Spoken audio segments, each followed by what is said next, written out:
Hi అండి, welcome to saw kitchen. ఈరోజు మనము కాకరకాయ బజ్జీ చేస్తున్నామండి. ఫస్టే సాల్ట్ వేసి వాష్ చేసి పెట్టానండి. సో కాకరకాయ బజ్జీ ఎలా చేయాలో స్టార్ట్ చేద్దామండి. ఫస్ట్ వాటర్ బాయిల్ చేసుకోవాలండి. లైట్గా salt,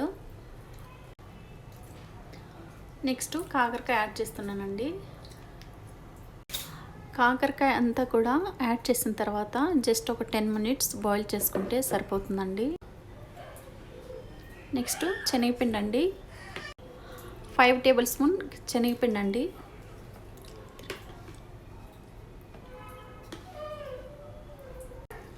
next 1 table spoon cornflour అండి. నెక్స్ట్ టేస్ట్కి సరిపడా సాల్ట్ అండి. 1.5 స్పూన్ చిల్లీ పౌడర్ అండి.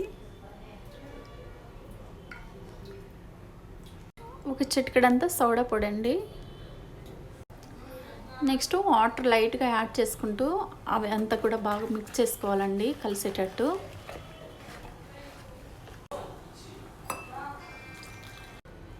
అంతా మిక్స్ చేసుకున్న తర్వాత నెక్స్ట్ కర్రీ లిప్స్ యాడ్ చేస్తున్నానండి. కర్రీ లిప్స్ కూడా బాగా కలిసేటట్టు మిక్స్ చేసుకోవాలండి. సో ఇలా మిక్స్ చేసుకున్న తర్వాత ఇవి పక్కన పెట్టుకొని నెక్స్ట్ కాకరకాయలు బాయిల్ అయినామో చూద్దాం.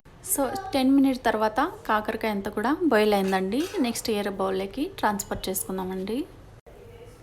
నెక్స్ట్ ఒక ప్యాన్ పెట్టుకొని ప్యాన్లో ఆయిల్ వేసి ఆయిల్ హీట్ అయిన తర్వాత కాకరకాయ బజ్జీ యాడ్ చేస్తున్నానండి.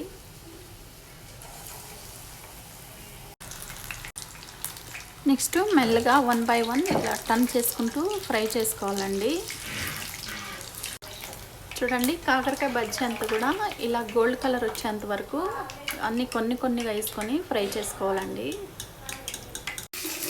సో కాకరకాయ బజ్జీ రెడీ అండి. ఒకసారి మీరు కూడా ట్రై చేసి మీకు ఎలా వచ్చిందో కామెంట్ సెక్షన్లో కామెంట్ పెట్టండి. అలాగే ఈ వీడియో మీకు నచ్చినట్టయితే like, share, subscribe. Thanks for watching this video.